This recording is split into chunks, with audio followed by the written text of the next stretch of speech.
चलिए अब करते हैं क्वेश्चन नंबर 7। तो क्वेश्चन नंबर 7 में हमें 4 सेट दिए हैं। ए सेट है जिसमें सारे नेचुरल नंबर है, बी सेट है जिसमें सारे इवन नेचुरल नंबर है, सी सेट में सारे ऑड नेचुरल नंबर है और डी सेट में सारे प्राइम नंबर्स हैं। ठीक है, तो अब हमें कुछ A intersection B, B intersection C, C intersection D and all those things हमें पता करनी है। ठीक है, तो एक तरीका है कि आप डायरेक्टली क्वेश्चन को देखकर समझ लें और डायरेक्टली इसके आंसर्स निकाल लें समझ के, या फिर आप विजुअलाइजेशन के लिए वेन डायग्राम से भी समझ सकते हैं। ठीक है, तो मान लीजिए ये मेरा यूनिवर्सल सेट है, इसमें मेरा एक सेट बनाया है जिसका नाम है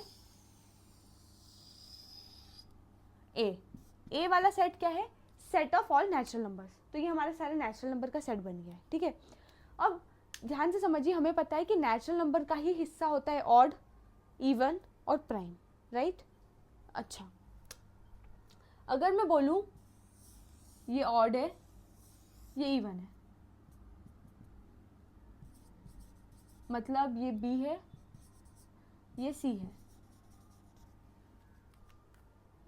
सॉरी ये सी है और ये बी है।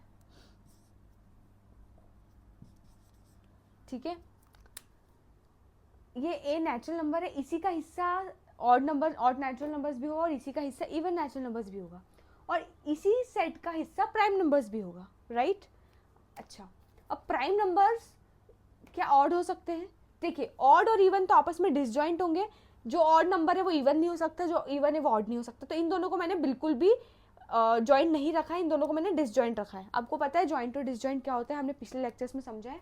ठीक है, तो इन दोनों को मैंने डिसजॉइंट बनाया है, पर इन दोनों को मैंने ए के अंदर बनाया है क्योंकि ये ए के सबसेट्स है, ये पूरे के पूरे ए का हिस्सा है। तो इन दोनों को मैंने ए के अंदर बनाया है और एक प्राइम नंबर का जो सेट है डी, वो भी इस सर्कल के अंदर ही बनेगा। ठीक है, क्या प्राइम नंबर इवन हो सकता है? हाँ। क्या प्राइम नंबर ऑड हो सकता है? हाँ। ठीक है, तो मैं एक ऐसा बना लेती हूँ, ये है मेरा डी। बात समझ में आ रही है? अब हमें क्या समझना है? अब हमें समझना है यार, ये जस्ट विजुअलाइजेशन के लिए, सिर्फ समझने के लिए। पहला क्वेश्चन है ए इंटरसेक्शन बी, मतलब ए का बी के साथ इंटरसेक्शन करना है, वेयर ए क्या है, नेचुरल नंबर और बी है इवन नेचुरल नंबर।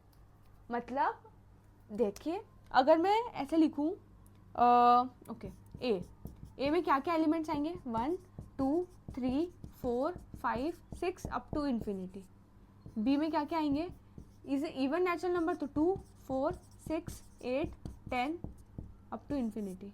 सी में क्या आएंगे, 1 3 5 7 9 dot dot dot up to infinity.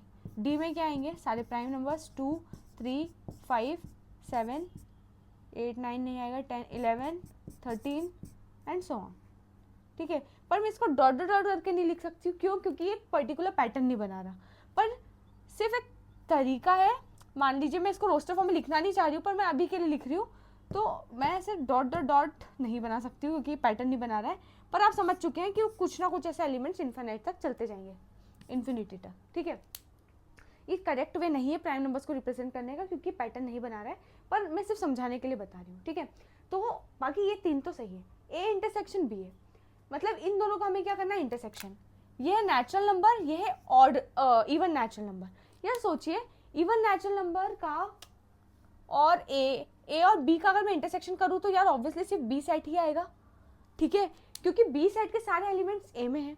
ठीक है, मतलब इवन नेचुरल नंबर, सारे के सारे इवन नेचुरल नंबर किसका हिस्सा है, नेचुरल नंबर का हिस्सा है। तो अगर मैं इन दोनों का इंटरसेक्शन करूं तो मुझे वो सारे एलिमेंट्स मिलेंगे जो इसमें भी है और इसमें भी है, जो दोनों में कॉमन है। इन दोनों में कॉमन क्या है, इसमें सारे नेचुरल नंबर है, इसमें इवन नेचुरल नंबर है। तो इन दोनों में कॉमन क्या होंगे, सारे के सारे इवन नेचुरल नंबर। सारे इवन नेचुरल नंबर इसका भी हिस्सा है और सारे इवन नेचुरल नंबर इसका भी हिस्सा है, राइट। तो इसका आंसर हो जाएगा हमारा बी।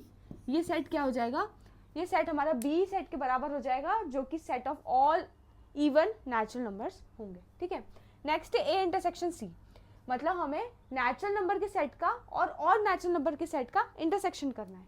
मतलब ऐसे सारे एलिमेंट्स निकालने हैं जो नेचुरल नंबर वाले सेट में भी आते हैं और ऑड नेचुरल नंबर वाले सेट में भी आते हैं।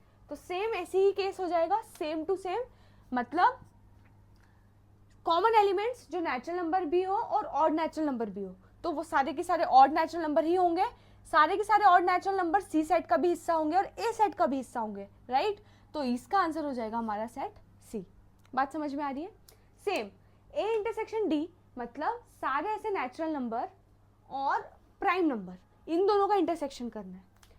प्राइम नंबर तो सारे के सारे नेचुरल नंबर ही होते हैं, जैसे सारे even natural numbers natural number का हिस्सा है, सारे और नेचुरल नंबर का हिस्सा है, वैसे सारे प्राइम नंबर्स भी तो नेचुरल नंबर का ही हिस्सा है। क्या ऐसा कोई प्राइम नंबर हो सकता है जो नेचुरल नंबर नहीं हो? नहीं, इट इज नॉट पॉसिबल। तो सारे के सारे प्राइम नंबर्स किसका हिस्सा है? नेचुरल नंबर्स का। तो अगर मैं नेचुरल नंबर्स और प्राइम नंबर्स का इंटरसेक्शन करूँ तो वो भी क्या हो जाएगा? एक प्राइम नंबर का सेट ही होगा जिसमें सारे के सारे प्राइम नंबर्स आएंगे। तो ये हो गया हमारा सेट डी। आप इसको ऐसे भी समझ सकते हैं, ऐसे क्लियरली आप बोल सकते हैं कि B is a subset of A, proper भी बोल सकते हैं B is a proper subset of A, C is also proper subset of A and D is also proper subset of A. देखिए बी, सी और डी तीनों की तीनों ए के सबसेट है, क्योंकि ये इसके सारे एलिमेंट्स ए में आ रहे हैं, सी के भी सारे एलिमेंट्स ए में आ रहे हैं और डी के भी सारे एलिमेंट्स ए में आ रहे हैं। और हमने देखा है कि वेन डायग्राम में जब हम इन्हें रिप्रेजेंट करेंगे तो ये सारे की सारा पूरा की पूरा सर्कल हमारा जो सुपर सेट है उसके अंदर आएगा, ये रिप्रेजेंट कर देगा। ये रिप्रेजेंट क्या करेगा? ये रिप्रेजेंट करेगा कि यार ये इसका सबसेट है। अब मैं बोलूं, अगर मैं बोलती हूँ, सपोज थर्ड केस देखते हैं, ए और डी का इंटरसेक्शन करना है। ए और डी का अगर मैं इंटरसेक्शन करती हूँ, ये आएगा, ये ऐसा हिस्सा है जो ए का भी हिस्सा है और डी का भी हिस्सा है। तो क्या आंसर आ रहा है इसका? डी। तो आप डायरेक्ट वेन डायग्राम के थ्रू भी सॉल्व कर सकते हैं, आप सोच के भी ऐसे रोस्टर फॉर्म में लिख कर और अपना दिमाग लगाकर लिख सकते हैं, या फिर नॉर्मली आप ध्यान से समझें, सोच कर देखें तो आपको क्लियरली समझ में आएगा कि इसका आंसर बी, इसका सी और इसका डी आएगा। ठीक है, नेक्स्ट है बी इंटरसेक्शन सी। बी और सी का इंटरसेक्शन करना है, मतलब बी में सारे इवन नेचुरल नंबर है, सी में सारे ऑड नेचुरल नंबर है। अब हमें इंटरसेक्शन किसका बताना है? इवन सारे नेचुरल नंबर का और ऑड नेचुरल नंबर का। यार हमें एक ऐसे एलिमेंट्स देखने हैं जो इवन वाले सेट में भी आ रहे हैं और ऑड वाले सेट में भी आ रहे हैं। हमें पता है कि कोई भी ऑड नेचुरल नंबर इवन नहीं हो सकता और कोई इवन नंबर ऑड नहीं हो सकता, राइट? तो ऐसा कोई भी ऐसा एलिमेंट नहीं होगा जो ऑड भी होगा और इवन भी होगा, राइट? तो इन दोनों का इंटरसेक्शन कोई भी एलिमेंट नहीं होगा, तो इसका आंसर होना चाहिए 5। अगर आप वेन डायग्राम के थ्रू देखना चाहें, ठीक है, अगर आप वेन डायग्राम के थ्रू देखना चाहें तो आपका बी वाला सेट ये है, सी वाला सेट ये है। इन दोनों में कॉमन क्या है? कुछ भी कॉमन नहीं है। कोई भी हिस्सा कॉमन दिख रहा है आपको? नहीं दिख रहा है। तो इन दोनों के बीच में कुछ भी कॉमन नहीं है, तो इसका आंसर क्या आ जाएगा? 5। ठीक है, अब देखते हैं बी इंटरसेक्शन डी। बी और डी का इंटरसेक्शन, बी और डी, हाँ ओके, बी है इवन नेचुरल नंबर, डी है prime number. Even natural number और प्राइम नंबर में क्या कुछ कॉमन हो सकता है? चलिए देखते हैं। देखिए इवन नंबर्स, सारे इवन नंबर्स और सारे प्राइम नंबर्स, क्या ऐसा कोई इवन नंबर है जो प्राइम हो सकता है? हाँ, 2 एक ऐसा नंबर है जो इस सेट में भी आएगा और इस सेट में भी आएगा। ठीक है, 2 एक अकेला ऐसा प्राइम 2 एक अकेला ऐसा इवन नंबर है जो प्राइम भी है। ठीक है, इसके बाद अगर मैं कोई भी इवन नंबर देखूं, जैसे कि मान लीजिए मैंने देखा 4 2 का मल्टीपल है, मतलब देखिए प्राइम नंबर ऐसे नंबर जो सिर्फ अपने खुद का मल्टीपल होता है और 1 का मल्टीपल होता है। ये सारे नंबर्स अब 2 के मल्टीपल्स भी होंगे, तो ये इनमें से कोई भी प्राइम नंबर्स नहीं हो सकते, सिर्फ ये 2 ही ऐसा एलिमेंट है जो प्राइम नंबर भी होगा। तो 2 एक ऐसा प्राइम नंबर मुझे मिल चुका है। ठीक है, तो इसका आंसर हो जाएगा सेट जिसमें सिर्फ एक एलिमेंट है जो कि है 2। ठीक है, नेक्स्ट है सी इंटरसेक्शन डी। सी और डी का इंटरसेक्शन करते हैं, और नेचुरल नंबर जो कि प्राइम हो। ठीक है, इवन नेचुरल नंबर में तो सिर्फ एक ही केस होगा 2, ऐसा एक ही इवन नंबर है जो प्राइम नंबर हो सकता है। अब ऑड नेचुरल नंबर्स का देखते हैं, क्या ऐसे कोई ऑड नंबर्स होंगे जो प्राइम होंगे? हाँ यार, ये सारे के सारे ऑड नंबर्स ही तो है, ये सारे ऑड नंबर्स है और ये सारे के सारे प्राइम भी हैं। ठीक है, तो आपने ये समझा यार, इनको हम रोस्टर फॉर्म में तो लिखना पॉसिबल नहीं है, ये तरीका नहीं है रोस्टर फॉर्म में लिखने का। रोस्टर फॉर्म में लिखेंगे, इनफाइनाइट एलिमेंट्स है इसमें। रोस्टर फॉर्म में अगर आपको इनफाइनाइट एलिमेंट्स लिखने हैं तो आपको क्या चेक करना है? आपको चेक करना है क्या कोई पैटर्न बना रहा है, पर प्राइम नंबर्स तो कोई भी पैटर्न नहीं बनाते हैं, तो इन्हें हम एंड में 3 डॉट करके रिप्रेजेंट नहीं कर सकते हैं। तो इन्हें सबसे अच्छा तरीका है सेट बिल्डर फॉर्म में लिखने का। ठीक है, तो इससे सेट बिल्डर फॉर्म में लिख लेते हैं। तो सी इंटरसेक्शन डी एक सेट होगा, will be a set of all x such that x क्या होगा? एक्स ऐसे एलिमेंट्स होंगे जो ऑड भी है और प्राइम भी है, ठीक है। So x is an odd prime number. बात समझ में आ रही है? So B C intersection D is set of all x such that x is an odd prime number. बात समझ में आ रही है?